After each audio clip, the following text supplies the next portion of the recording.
उसका खास कारण ये है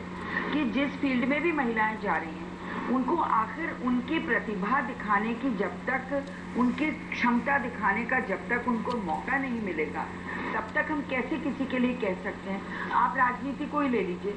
एक से एक महिला जो है वो जीत जीत के, और 33% के अलावा मैं बात कर रही हूँ, 33% अभी राज्यसभा में, विधानसभा में और पार्लियामेंट में नहीं आया है, लेकिन उसके बावजूद भी आप देखिए जिस तरह से महिलाओं की परफॉर्मेंस है, मैं नहीं समझती कि कहीं भी कम है। लेकिन ये जो एक लोगों ने हवा बना दिया है कि महिला सक्षम नहीं है, देखिए शारीरिक रूप से जरूर महिला कमजोर हो सकती है, क्योंकि महिला और पुरुष में कहीं ना कहीं फर्क तो है, लेकिन दिमागी तौर पे अगर आप कहें कि महिला सक्षम नहीं है, इतनी ब्यूरोक्रेट महिला आ रही हैं, एक से एक ऊंचे काम महिलाएं कर रही, तो ये इसमें बदलाव लाना, एक जो मेंटालिटी जो सेट हो गई है, इसमें बदलाव लाना बहुत ज्यादा। बिल्कुल डॉक्टर दीपाली, और ये कह के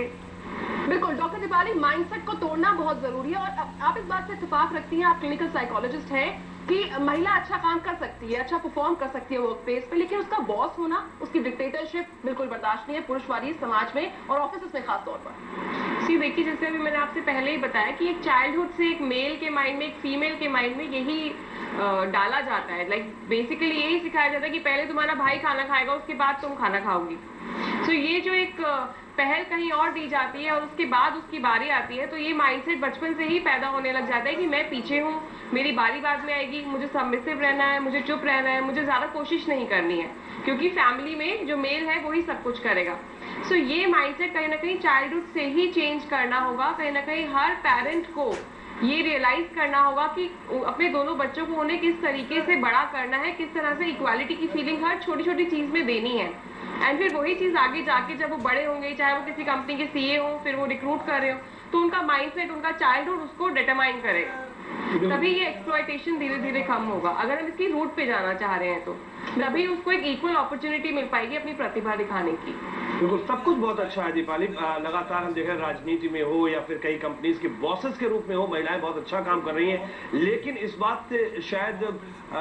हर कोई इत्तेफाक रखेगा कि भेदभाव अभी भी है और कहीं ना कहीं महिलाओं या लड़कियों को कमतर करके भी आंका जाता है। जोशी जी लगातार हमारे साथ मौजूद है। जोशी जी, ये जो भेदभाव है, इस बात को आप स्वीकार करते होंगे, लेकिन ये भेदभाव क्यों है, इसके बारे में भी आप कुछ तो कारण बताना चाहेंगे? ये भेदभाव मैं मानता हूँ एक हमारी परंपरावादी, रूढ़िवादी जो विचारधारा पहले से चली आ रही है, उसी के कारण है। नहीं तो पुरुष और महिला के बीच, जैसा कि अभी ममता शर्मा जी ने कहा कि शारीरिक रूप से वो कमतर हो सकती हैं, लेकिन बौद्धिक रूप से वो पुरुषों से बराबर है और आगे भी। मैंने देखा है महिला अधिकारी बड़ी कार्यकुशल, प्रभावी साबित हो रही है। IAS में आज देखा हमने कि महिलाएं बहुत आगे बढ़ी हैं हर क्षेत्र में। बहुराष्ट्रीय कंपनियां हैं, उनके CEO के रूप में या अन्य जगह वो अच्छा काम कर रही हैं। तो मैं ये नहीं मानता कि वो कहीं भी हमसे कमतर हैं और उनके लिए नहीं, लेकिन भेदभाव तो है ना, सवाल तो वही है ना, भेदभाव है और उनको जी, चाहे उसको अहंकारी सोच कह लीजिए, पुरुषवादी मानसिकता कह लीजिए, चाहे कोई भी इसको नाम दे दीजिए, लेकिन ये सब चीजें चल रही हैं। वही रूढ़िवादिता की ये जड़ है और इसी को हम जागरूक समाज को करना है और महिलाओं की पढ़ाई लिखाई और इस पर विशेष ध्यान देके हम इसमें। ममता जी के पास में आएंगे। ममता जी, चलिए लाख बातें आपने कह ली और आपके तर्क से हम सहमत भी हैं, लेकिन क्या ये माना जाए कि महिलाओं की जो भूमिका है, घर की बात कर ले, माँ के रूप में कह ले, पत्नी के रूप में कह ले, बहू के रूप में कह ले, ये तमाम जो भूमिकाएं हैं कहीं ना कहीं उसके प्रोफेशनल लाइफ की अगर हम बात करें तो वहां पे उसकी लाइफ को प्रभावित करती हैं। सास सुबह कहती है कि बहू एक कप चाय बना के चले जाओ, पति कहता है कि रात के 10 बजे तक तुम अगर आती नहीं हो तो काम करने की जरूरत नहीं है, बच्चे की अपनी रिक्वायरमेंट है, और इन सबके बीच में उसकी काबिलियत प्रभावित होती है और कहा यह जाता है ये तो कमजोर है, ये तो काम कर ही नहीं पाती। देखिए, मेरा मानना यह है कि आपने भी सास का जिक्र किया,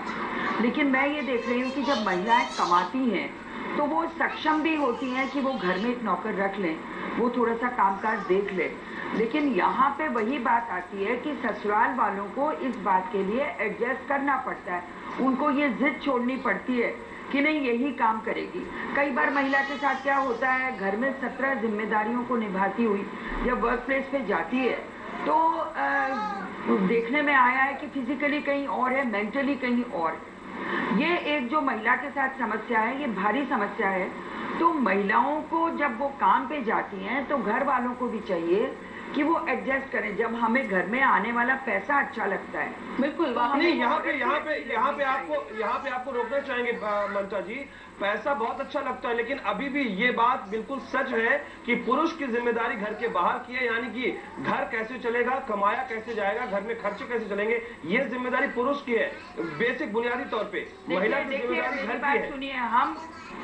हम एक तरफ जेंडर इक्वलिटी की बात करते हैं तो हमारी बेसिक जिम्मेदारी इक्वालिटी है, इक्वालिटी है। इसमें विरोधाभास है ममता जी, इसमें कोई दिक्कत नहीं, इक्वालिटी है। बेसिक जिम्मेदारी की बात कर रहा हूँ मैं यहाँ पर, बुनियादी तौर पे जो जरूरत है घर में। अभी दीपिका जी ने बिल्कुल ठीक कहा कि बचपन से ही हम उस औरत के दिमाग में, बच्चे के दिमाग में डाल देते हैं कि तुम तुम्हारे भाई से कहीं ना कहीं कुछ कम हो। ये बात जो है ये हमारी संस्कृति में पहले कभी नहीं थी। जो हमने ये बीच का जो समय आया उसमें महिला को ये, बाकी विदुषियां भी बहुत हुई हैं जिन्होंने काव्य भी लिखे हैं बड़े बड़े, और महिलाओं की जो एक भूमिका है, मैं तो उस भारतीय नारी को इस बात के लिए बहुत ज्यादा उसकी इज्जत करती हूँ कि वो महिला घर बाहर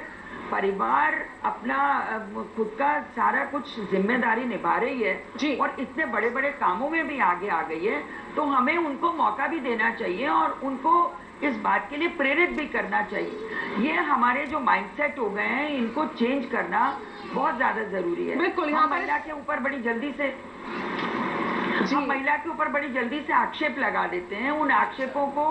कम करके महिलाओं, ना तो यहाँ पे कोई आक्षेप लग रहा है ममता जी, ना तो यहाँ पे कोई आक्षेप लग रहा है, ना कमतर करके आंका जा रहा है। बात यहाँ पे ये हुई इस बुनियादी सोच की, जिसको आप कह रहे हैं कि हम जेंडर इक्वलिटी की बात करें, हम इक्वलिटी नहीं देते, सब कुछ दिया जा रहा है, महिलाएं बहुत आगे बढ़ रही हैं। बुनियाद में जो सवाल है या बुनियाद में जो एक कहना चाहिए, एक जो उनके प्रति उत्तरदायित्व है, घर का उत्तरदायित्व औरत के पास, बाहर का उत्तरदायित्व पुरुष के पास, बावजूद सब कुछ मिक्स हो रहा है। ये उत्तरदायित्व कहीं ना कहीं समझ में भी विकसित हुआ है। आई थिंक ये चीज चेंज होती जा रही है कि मेल बाहर की चीज संभालेगा और फीमेल घर की चीज संभालेगी।